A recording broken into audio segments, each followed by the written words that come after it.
pleasure to be here. I particularly, as a futurist, I love speaking at universities and colleges because the future is changing fast, but the future is going to be created by the students here. So I'm happy to help open their minds, get them thinking differently about the future. And as I always say, the best way to predict the future is just to create it, and the students are going to do that.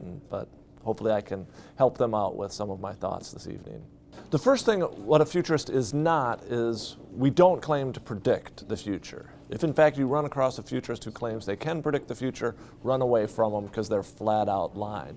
But I like to think what futurists do is gets back to this idea of the big aha, awareness, humility, and action. We make people aware of how fast the world is changing.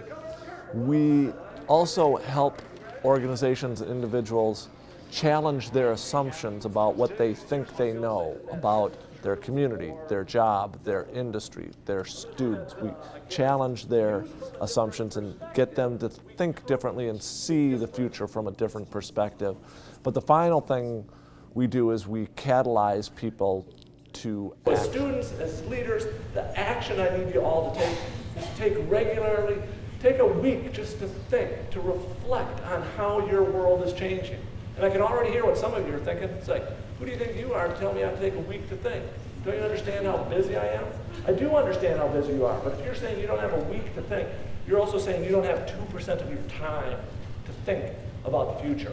If you're not thinking about the future. Unlearning, I think, is absolutely critical. We teach people how to acquire new knowledge, but we don't spend enough time telling them how to get rid of old knowledge once it's become obsolete. But it's going to become a more critical skill, and I think one that will, if you can learn to unlearn, you're going to be better positioned for the future.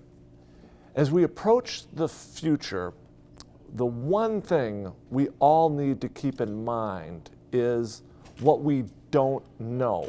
As experts, as students, we focus on attaining knowledge, but the world of information that we don't know always will be much greater than what we do know. But if you can always keep in the top of your mind how little you actually know, it's going to keep you curious, it's going to keep you open-minded, and the future is going to take place in this area of that which we don't yet know. So if they can just stay humble to how little they actually know, and this goes not just for students, it actually goes for even the world's brightest scientists. We just always have to keep in mind all that we don't know. No fewer than 10 technological forces continue to double.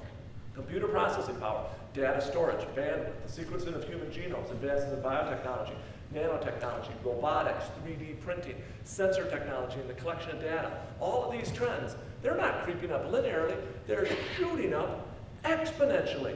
And so what we have to appreciate, especially the students, as impressive as everything that we've done today, we're just at the lower left-hand part of that curve. Where you're going to be in the next couple of years, the next 30 years, is a decidedly different place. And we all have to jump this curve. The best way to predict the future is to create it yourself. So unless people are taking the information I am providing them and using it to create the future, I'm not a successful future. So I try to get people to understand that the future's in their hands and they have to create it.